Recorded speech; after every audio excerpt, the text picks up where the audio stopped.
Hello बच्चों, स्वागत है आपका हमारे इस यूट्यूब चैनल में। मेरी क्लास में मैं नीता मंडल। पिछली क्लास में मैंने आपको एक्सरसाइज 1.2 करवाई थी और इस क्लास में जो है मैं आपको एक्सरसाइज 1.3 करवाने जा रही हूँ। ठीक है, तो उम्मीद है कि आपने पिछली क्लास के जितने भी क्वेश्चंस होंगे उनको बहुत अच्छी तरह से प्रैक्टिस किया होगा। और अगर आपको किसी भी तरह की कोई परेशानी आ रही है उन क्वेश्चंस को करने में तो मुझे कमेंट सेक्शन में ज़रूर बताएं। ठीक, मैं कोशिश करूँगी कि उन क्वेश्चंस को दोबारा करवाऊँ, आपको दोबारा समझाऊँ। तो चलिए बढ़ते हैं हम अपने क्वेश्चन की ओर।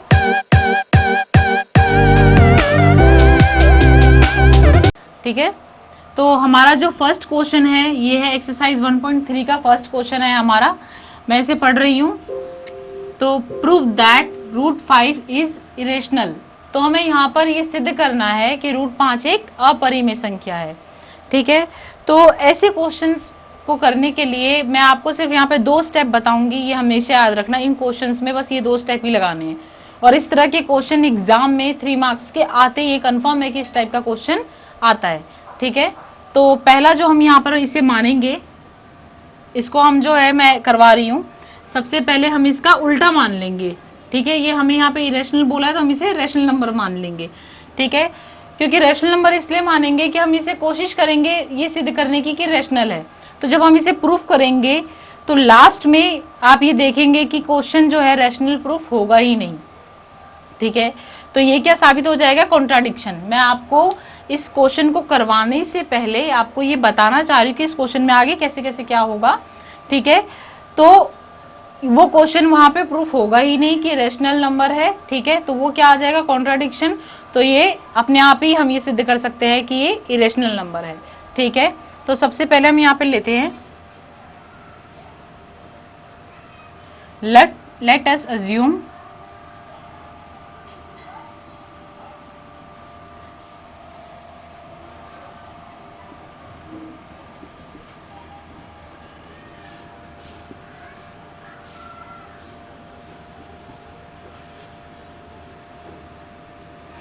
मैंने सबसे पहले इसको क्या मान लिया कि रूट 5 क्या है? एक रेशनल नंबर है। अगर रूट 5 रेशनल नंबर होगा तो क्या हो जाएगा?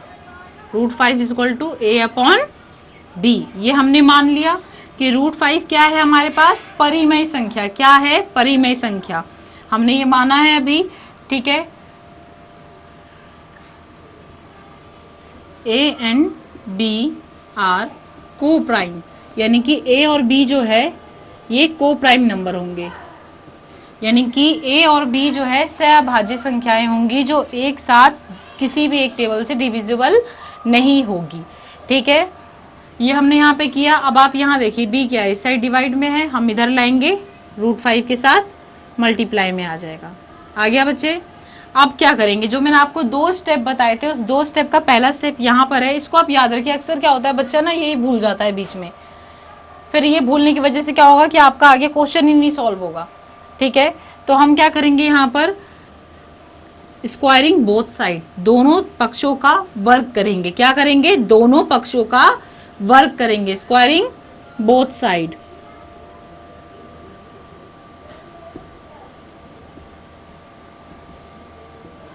ठीक है, कर दूं?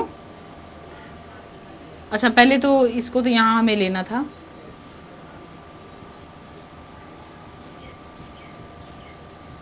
क्या बचा आपके पास? स्क्वायर से रूट कैंसल आउट और ये आपके पास बचा 5b square equal to a square. अब आप देखिए यहाँ पर क्या आया बच्चे? ए स्क्वायर जो है इज डिविजिबल बाय 5। ठीक है,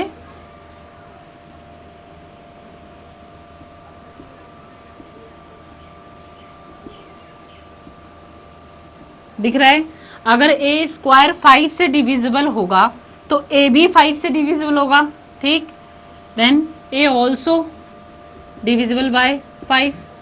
ठीक है, तो आप एक चीज देखिए, यहाँ पर जो हमने 2 नंबर माने थे ए अपॉन बी, को प्राइम माना था।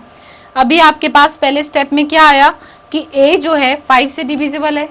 ठीक, और जब हम अभी आगे बढ़ेंगे ना, मैं भी आप एक और स्टेप यूज करूंगी जो मैंने आपको बताया था। जब हम वो यूज करेंगे तो आप देखना कि b जो आएगा ना, b भी आपका 5 से ही डिविजिबल होगा। तो a और b हैव कॉमन फैक्टर हो जाएंगे, मतलब दोनों के जो है कॉमन फैक्टर हो जाएगा 5। तो क्या ये को प्राइम रहेगा? I mean, हमने तो a और b जो है को प्राइम माना था। मगर जब ये दोनों एक साथ एक ही टेबल से डिविजिबल हो जाएगा तो क्या इरेशनल हो जाएगा? नहीं ना, ये कॉन्ट्राडिक्शन दिखेगा यहाँ पर आपको। ठीक, तो ये मैंने आपको थोड़ा सा ना इसका ब्रीफ पहले ही दे रही हूँ ताकि आपको क्वेश्चन आगे करने में आसानी हो। ठीक है, अब जो है हम क्या करेंगे, यहाँ पे ए जो है, ए की वैल्यू क्या लेंगे, मान लेंगे इस ए की वैल्यू को ए स्क्वायर 5c हमने यहाँ पर माना। ये है आपका सेकंड स्टेप। ये मैंने कहा था कि यहाँ पर आप इसको फर्स्ट स्टेप में मानिए, यहाँ सेकंड। ये दो चीज़ें करेंगे आप भूलेंगे ही नहीं। यहाँ पर क्या है, c is any integer. c को हमने क्या मान लिया, कोई भी पूर्णांक। हमने यहाँ पर a की वैल्यू क्या ली, a की वैल्यू जो हमने ली है 5c ली है। क्या ली है, 5c। ठीक है, जहाँ पर c जो है कोई भी इंटीजर है, यानी कि कोई भी पूर्णांक है। मैं यहाँ पर क्वेश्चन जो है रफ कर दे रही हूँ ताकि ये क्वेश्चन मेरा ऊपर में हो सके, थोड़ा सा स्पेस प्रॉब्लम है। ठीक है, a मैंने क्या माना है 5c, जहाँ पर c कोई भी पूर्णांक है, c इज एनी इंटीजर। अब हम इस a की वैल्यू जो है इसमें पुट करते हैं, करें 5b और 5c स्क्वायर। ठीक है, क्या हो जाएगा, ये हुआ, कैंसल आउट कर देंगे इसको, 5 बचा। अब आप देखिए आपके पास क्या निकल कर आया, b square equal to 5c square. तो आप बताइए क्या ये b जो है ये 5 से डिविजिबल होगा ना, b स्क्वायर। यहाँ पर देखिए b स्क्वायर 5 से डिविजिबल आ गया, तो b भी 5 से डिविजिबल होगा। आप यहाँ पर लिख सकते हैं कि b square is divisible by 5, तो b भी जो है डिविजिबल बाय 5 होगा। दिख रहा है आपको? तो यहाँ पर क्या निकल कर आया, कॉन्ट्राडिक्शन हो गया। क्यों? क्योंकि a and b have common factor 5। a और b का कॉमन फैक्टर क्या निकल कर आया, 5। ठीक है, a और b का जब कॉमन फैक्टर 5 आ गया तो जो हमने पहले अज्यूम किया था कि a एंड b जो है को प्राइम होंगे, क्योंकि हमने इसे रैशनल माना था, हमने इसे क्या माना था, परिमेय संख्या माना था, जहां पर a और b जो है सहभाज्य संख्याएं होनी चाहिए थी। ठीक है, यानी कि को प्राइम होना चाहिए था। मगर जब हमने अभी सवाल को सॉल्व किया, इस क्वेश्चन को सॉल्व किया, तो हमने ये पाया कि a और b जो है इनका तो एक कॉमन फैक्टर है 5। ये दोनों के दोनों ही जो है 5 से डिविजिबल है। तो ये क्या हुआ, ये तो कॉन्ट्राडिक्शन हो गया। तो इसका मतलब क्या हुआ कि a एंड b आप जो नीचे लिखोगे, a and b have common factor 5। This contradiction is arisen because of our incorrect assumption. क्योंकि जो हमने यहाँ पर जो अजम्पशन लिया था वो क्या है, इनकरेक्ट। जो हमने यहाँ पर कथन को माना था वो क्या है, गलत साबित हुआ। ये कॉन्ट्राडिक्शन आया। ठीक है, इसको जो है मैं अगर आपको दिख रहा हो तो मैं इधर लिख देती हूँ। ठीक है, ये तो आपको समझ आ गया होगा दो स्टेप में। a and b have common factor 5। ठीक, और this contradiction is arising because of our incorrect assumption। ठीक है, मैं बार बार ये लाइन इसलिए बोल रही हूँ ताकि आपको नीचे लिखने में प्रॉब्लम ना हो, यहाँ स्पेस नहीं है। मैं एक बार फिर से क्वेश्चन दोहरा देती हूँ। ठीक है बच्चे, आपका जो क्वेश्चन था कि हमें यहाँ पे प्रूव करना था कि √5 जो है इरेशनल है। ठीक है, तो हमने क्या किया, इस क्वेश्चन का उल्टा लिया कि हमने √5 को क्या मान लिया, रैशनल नंबर। क्या मान लिया, रैशनल। जहां पर a और b जो थे, जो भी हमने रैशनल माना a/b, a और b जो थे को प्राइम थे, यानी कि जहां पर a और b क्या है, सहभाज्य संख्याएं हैं, यानी कि वो कभी भी एक साथ एक डिजिट से डिविजिबल नहीं होगा। ये हमने मान लिया। फिर हमने क्या किया, b जो इधर नीचे था ये हम इस साइड लिया है मल्टीप्लाई में। पहला स्टेप जो मैंने आपको बताया था बच्चे, जब इसको उतारोगे तो याद रखना, भूलना नहीं इस बात को कि हमें स्क्वायरिंग बोथ साइड करना है, दोनों पक्षों का वर्ग करने पर। क्या करने पर, दोनों पक्षों का वर्ग करने पर। √5 b का वर्ग किया और दूसरा पक्ष क्या है, a, इसका वर्ग किया, यानी स्क्वायर किया। अब देखिए हमारे पास क्या निकल कर आए, यहाँ से square root cancel out, 5b equal to a square. आपने देखा कि 5b equal to a square, यानी कि a स्क्वायर जो है यहाँ पे 5 से डिविजिबल दिख रहा है। हम क्यों कहते हैं, क्योंकि आप देखिए अगर मैं इसको करूंगी तो ये 5 से डिवाइड ही तो लगेगा। तो जब ए स्क्वायर डिविजिबल है 5 से, तो ए भी 5 से डिविजिबल होगा, ए ऑल्सो इज डिविजिबल बाय 5, ठीक है। तो हमने अब क्या किया, जो मेरा सेकंड स्टेप था जो मैंने आपको बताया था वो ये था कि अब आप यहाँ पर ए की एक वैल्यू अज्यूम करोगे, ठीक है। मैंने यहाँ पे ए की वैल्यू क्या ले ली, 5c, जहाँ पर c इज एनी इंटीजर, यानी कि c क्या है, कोई भी पूर्णांक है। मैंने यहाँ पर जो है a की वैल्यू ले ली 5c, ये मेरा सेकंड स्टेप था। इसके बाद क्वेश्चन वैसे ही करना है, इस a की वैल्यू को जो है मैंने इस इक्वेशन फर्स्ट पे रखा था, ये जो मेरा इक्वेशन फर्स्ट आया था, ठीक है, ये कंडीशन जो आई थी हमारी फर्स्ट, मैंने इस a की वैल्यू को इस कंडीशन 1 पे अप्लाई किया था। कंडीशन 1 क्या है आपके पास, ये है 5b square equal to a square, a की जगह मुझे क्या लेना है 5c, क्या लेना है 5c, ठीक है, ले लिया इसका स्क्वायर। तो आप देखिए 5 5 जार 25, c स्क्वायर, 5 से 25 को मैंने कैंसिल आउट किया, 5c स्क्वायर आ गया यहाँ पर। अब आप देखिए क्या बचा हमारे यहाँ से, कंडीशन क्या आई, ये 5 square equal to 5c square. अब आप देखिए यहाँ पे b स्क्वायर जो है वो डिविजिबल आया 5 से, अगर b स्क्वायर 5 से यहाँ डिविजिबल दिख रहा है, जिस तरह से यहाँ पर हमें a स्क्वायर 5 से डिविजिबल दिखा था, इस तरह यहाँ पे b स्क्वायर दिखा। अगर b स्क्वायर डिविजिबल होगा तो 5 भी डिविजिबल होगा, ठीक है। तो ये क्या हुआ, अब हमारे सामने निकल कर क्या आया कि a और b का क्या है, एक कॉमन फैक्टर है 5, जो कि नहीं होना चाहिए था हमारी अजम्पशन के हिसाब से, हमारी कल्पना के हिसाब से a और b का कोई भी कॉमन फैक्टर नहीं होना चाहिए था, यानी कि हम तो इसे प्रूफ नहीं कर पाए कि ये परिमेय है, यानी कि रैशनल है। तो क्या हुआ, ये इरेशनल, क्या हुआ, इरेशनल, अपरिमेय, ठीक है। तो यहाँ पर जो हम लिखते कि a and b have common factor 5, तो this contradiction is arisen because of our incorrect assumption, ठीक है। This contradiction is arisen because of our incorrect assumption, ये जो विरोधाभास निकल कर आया है, हमने जो ऊपर गलत कल्पना की थी कि ये परिमेय संख्या है, इस वजह से, ठीक है बच्चे, समझ आया आपको ये क्वेश्चन। अतः ये क्या हुआ, हेंस √5 इज इरेशनल नंबर, ठीक है। तो ये सिद्ध हो गया बच्चे, इसको उतार लीजिए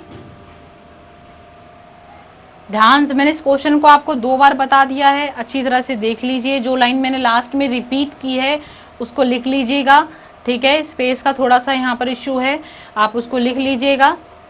इस क्वेश्चन में कुछ नहीं है, 2 स्टेप में हमारे क्वेश्चन कंप्लीट हो जाता है, ठीक है बच्चे। तो इसको ध्यान से लिखिए और इसको उतारिए, फिर हम बढ़ते हैं हम अपने अगले क्वेश्चन की ओर, ठीक है बच्चे, उतारिए इसको।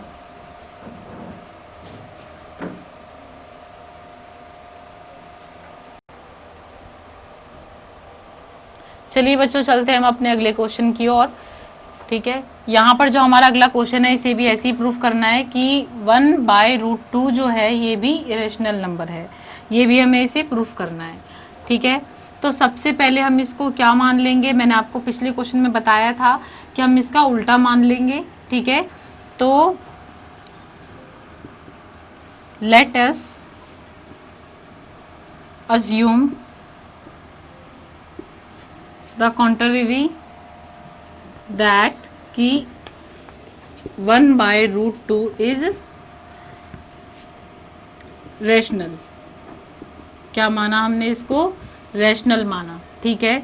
यानी कि 1/√2 इक्वल टू a/b, जहाँ पर a/b जो है ये को प्राइम्स भी होने चाहिए, ठीक है। सबसे पहले तो चलो, तो बात की बात है, इसको हम क्या करेंगे, क्रॉस मल्टीप्लाई कर लेते हैं, ठीक है।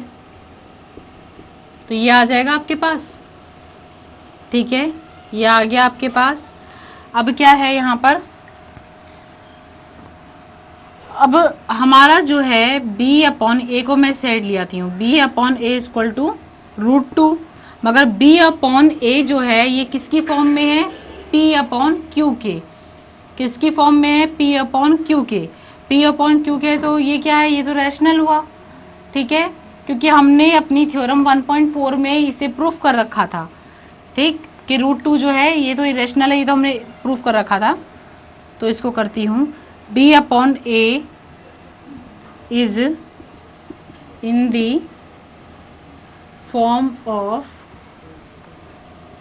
p/q, देन इट रैशनल, ठीक है। ये तो रैशनल है, ठीक। मगर रूट टू जो है, but root two is irrational. Root two क्या है? रूट टू क्या है बच्चे? ये इरेशनल है। क्यों है इरेशनल? क्योंकि मैंने बताया कि जो थ्योरम थी ये जो थ्योरम थी हमारी 1.4, ये जो थ्योरम थी हमारी 1.4, उसमें हमने यहाँ पर प्रूफ कर रखा था 1.4 में कि रूट टू जो है इरेशनल है। ठीक है, अब ये देखिए, ये दोनों जो एक दूसरे के बराबर में आए, ये तो चलो मैं मानती हूँ कि रेशनल है। बी अपॉन ए क्या है? ये तो रेशनल है। ठीक है, क्योंकि ये तो form of P upon Q के रूप में है, तो चलो ये मैंने माना कि ये रेशनल है। मगर इसके बराबर में क्या है? इसके बराबर में रूट टू है। तो रूट टू क्या है? Root two is irrational. क्यों? क्योंकि बाय थ्योरम 1.4 हमने थ्योरम 1.4 में प्रूफ कर रखा था कि रूट टू क्या है? इरेशनल है। ठीक है, तो ये कॉन्ट्राडिक्शन कहाँ से अराइजन हुआ? सो लिखना, so this contradiction is arisen because of our incorrect assumption. ठीक है, यहाँ लिख दे रही हूँ मैं यहाँ पर बच्चे, ये जो यहाँ से जो है यहाँ पर आ जाएगा। ठीक है,